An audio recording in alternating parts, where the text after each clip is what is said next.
Rage on the Red Sea.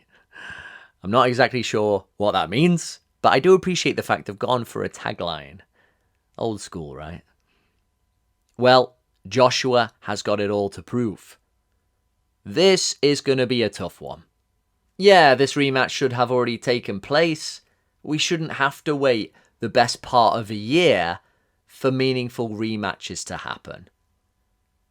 When we expected this great post-COVID boom of meaningful fights, and then it just doesn't happen. In fact, things seem to be getting a little bit worse. Nonetheless, here we are. This is the most important fight of 2022. Now, from what I can make out online, 80+% of people, let's say well-informed opinion, is going with Usyk. They think the Ukrainian, whether it's on points, whether it comes as a late stoppage, is basically going to replicate what he did almost a year ago. This isn't the same as the Ruiz rematch, where we always knew Joshua could potentially use his length, and we didn't know, of course, as it turned out, what kind of shape Ruiz was going to show up in.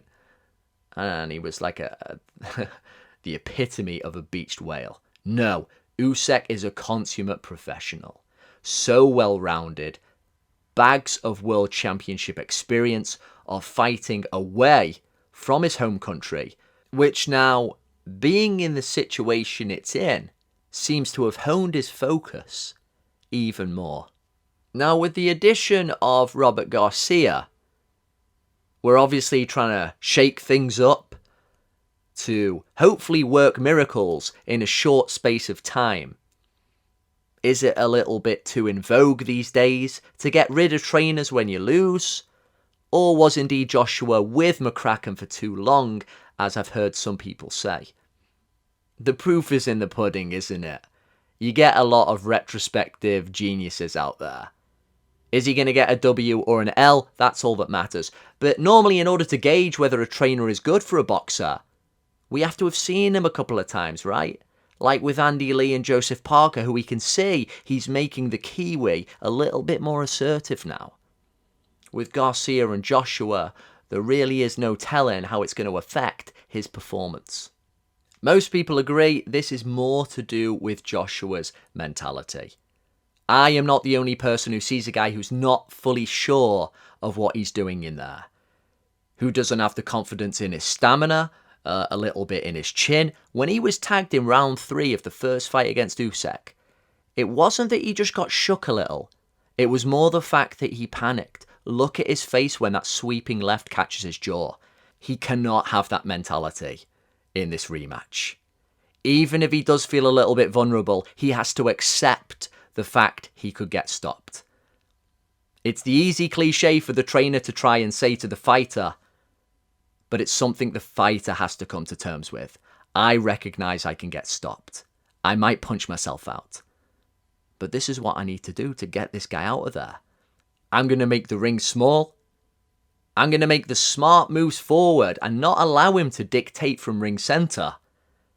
And I'm going to throw those crunching mid-range shots. Let's start with the body. Let's open him up.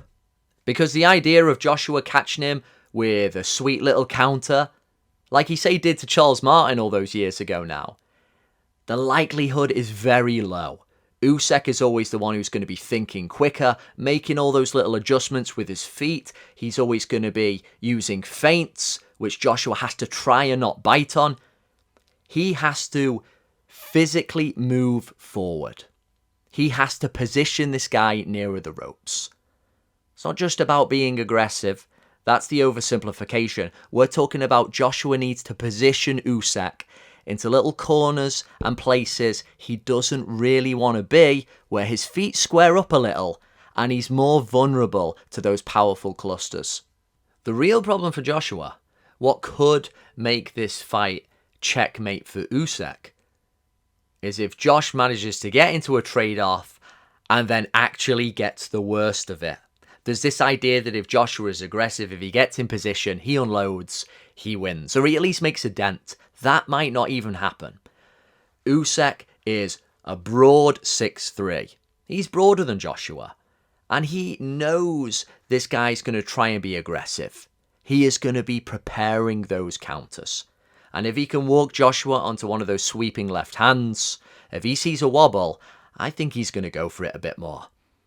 And does Joshua have the recuperative abilities, the balance, all the things necessary, the spoiling abilities to hang with Usyk if things suddenly get desperate for the bigger man? I'm not so sure. I can see Joshua briefly hurting Usyk with a well-placed uppercut, a nice straight right hand, but that isn't going to seal the deal. He is going to have to be persistent with controlled aggression to nail this Ukrainian to the canvas. Because if Usyk does get floored, he's got so much savvy to call upon. Move around the ring, spoil, land the odd shot, fight his way out of the fog and regain control. This is not straightforward at all. Joshua has to be good on so many levels, and most importantly, if he's getting tired, if he gets hurt, he has to keep pushing forward. Is he going to be able to do that? I don't think so. I think Usyk is always going to be tinkering with the range, everything that comes so natural. He's going to be prepared for the aggression. And I suspect he's going to stop Joshua in the later rounds.